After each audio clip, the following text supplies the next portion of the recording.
Pernah nggak sih kamu ngerasa bingung setelah nonton video dakwah di YouTube? Ada ustadz bilang A, tapi ustadz lain bilang B. Lalu kita bertanya-tanya, siapa yang benar? Apakah belajar Islam dari YouTube itu boleh? Atau justru berbahaya? Pertanyaan yang sangat menarik. Dunia digital memang memberi kemudahan luar biasa. Cukup buka ponsel, kita bisa dengar ceramah dari seluruh dunia.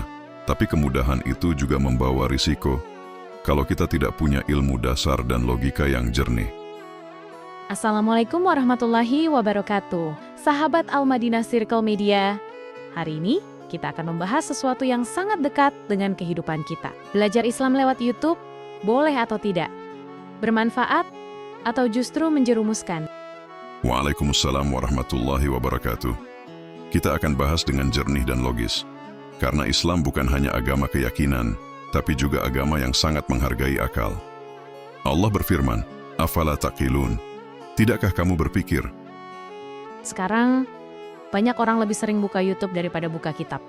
Bahkan, sebagian merasa cukup belajar agama dari potongan video pendek. Padahal, potongan itu hanya sebagian dari ilmu yang besar. Kalau kita belajar agama hanya dari potongan klip, sama seperti membaca satu paragraf dari satu buku dan langsung merasa mengerti keseluruhan isinya. Itu sebabnya kita perlu menempatkan YouTube sebagai sarana, bukan guru utama. Tapi, kalau niatnya baik, hanya ingin belajar, apa itu salah? Tidak salah sama sekali. Dalam Islam, setiap amal tergantung pada niat, namun niat baik tidak selalu cukup tanpa kehati-hatian. Sama seperti minum obat, niatnya ingin sembuh, tapi kalau dosisnya salah, bisa berbahaya. Begitu pula dalam belajar agama. Harus tahu siapa yang kita dengar dan bagaimana cara kita menyerapnya. Lalu, sebenarnya dari mana kita seharusnya belajar Islam? Dari sumber yang jelas, Rasulullah bersabda, sesungguhnya ulama adalah pewaris para nabi. Artinya, ilmu agama turun melalui sanad, dari guru ke murid, dari ulama ke umat. YouTube bisa menjadi perantara, tapi bukan pengganti sanad. Sama seperti menonton kuliah daring, tapi tetap perlu bimbingan dosen agar tidak salah paham. Tapi banyak juga yang justru mendapat hidayah lewat YouTube. Benar, itu bukti bahwa Allah bisa memberi petunjuk lewat apapun, termasuk teknologi. Banyak orang yang tadinya jauh dari agama, kemudian berubah karena menonton dakwah. Artinya, YouTube itu alat yang sangat kuat. Tinggal bagaimana kita menggunakannya dengan bijak. Tapi di sisi lain, banyak juga yang jadi bingung atau tersesat. Kenapa bisa begitu? Karena algoritma tidak punya iman. YouTube tidak tahu mana kebenaran dan mana kebatilan. Dia hanya menampilkan apa yang paling banyak ditonton. Kalau kita tidak punya bekal ilmu, kita bisa terjebak dalam ruang gema. Mendengar hal yang sama terus, tanpa tahu benar salahnya. Aku juga sering lihat orang berdebat di kolom komentar. Saling serang karena beda ustadz. Itulah fanatisme digital. Padahal para ulama dulu berbeda pendapat. Tapi tetap saling menghormati. Mereka berdebat dengan ilmu, bukan emosi. Sayangnya, sebagian penonton hari ini lebih loyal kepada figur daripada kepada kebenaran. Jadi, apa yang bisa kita lakukan agar tetap selamat belajar lewat YouTube? Gunakan akal dan hati secara seimbang. Jangan hanya cari konten yang sesuai perasaan, tapi cari yang berdasar dalil. Dan selalu uji logikanya. Apakah selaras dengan Al-Quran, hadis, dan nilai rahmatan lil alamin? Apakah berarti kita tetap harus punya guru nyata? Iya, Rasulullah sendiri belajar langsung dari malaikat Jibril. Belajar itu butuh interaksi, bukan sekadar menonton. Kalau ada hal yang belum dipahami, guru bisa meluruskan. Sedangkan video hanya menyampaikan satu arah, tanpa bisa memverifikasi pemahaman kita. Bagaimana cara tahu kalau ustadz di YouTube itu bisa dipercaya? Lihat 3 hal. Pertama, ilmunya. Apakah berdasarkan Al-Quran dan hadis sahih? Kedua, adabnya. Apakah tutur katanya lembut, tidak suka mencela? Ketiga, jejaknya.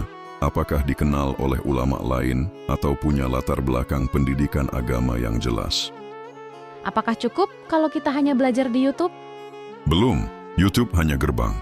Setelahnya, kita perlu membaca, berdiskusi, dan menuntut ilmu secara berkelanjutan. Ilmu agama itu seperti lautan, tidak bisa dijelajahi hanya dari tepi. Lalu bagaimana kalau kita tidak setuju dengan isi video? Beradablah. Kritik boleh, tapi jangan menghina. Allah berfirman, katakanlah dengan perkataan yang baik. Jika niat kita benar, sampaikan dengan hormat. Kalau tidak mampu, lebih baik diam. Karena diam pun bisa menjadi bentuk dakwah. Bagaimana ciri ilmu yang benar menurut Islam?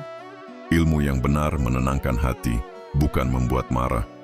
Ia membuat kita lebih dekat kepada Allah, bukan lebih sombong dari orang lain. Jika setelah menonton dakwah hati kita damai dan semangat beribadah, itulah tanda ilmu yang benar. Jadi, dakwah yang ideal di era digital itu seperti apa? Yang menyentuh akal sekaligus hati, bukan sekadar kata-kata indah, tapi ada substansi. Bukan untuk menakuti, tapi untuk menginspirasi. Islam datang bukan untuk membatasi, tapi membimbing. Sebagai penonton, apa tanggung jawab kita? Tanggung jawab kita adalah menyaring sebelum menyebarkan. Setiap share yang kita lakukan bisa menjadi amal atau dosa. Pastikan kebenarannya dulu, karena di era digital, satu klik bisa membawa pahala atau penyesalan. Kadang aku berpikir, mungkin masalahnya bukan pada YouTube, tapi pada cara kita menggunakannya. Tepat sekali, teknologi hanyalah alat. Kalau digunakan dengan iman, ia menjadi sarana dakwah. Kalau digunakan tanpa ilmu, ia bisa menjadi sumber fitnah. Pilihan selalu ada di tangan kita. Aku sering lihat orang yang rajin nonton ceramah, hafal dalil, tapi di kolom komentar malah menghina orang lain. Apakah itu tanda ilmunya belum benar-benar masuk ke hati?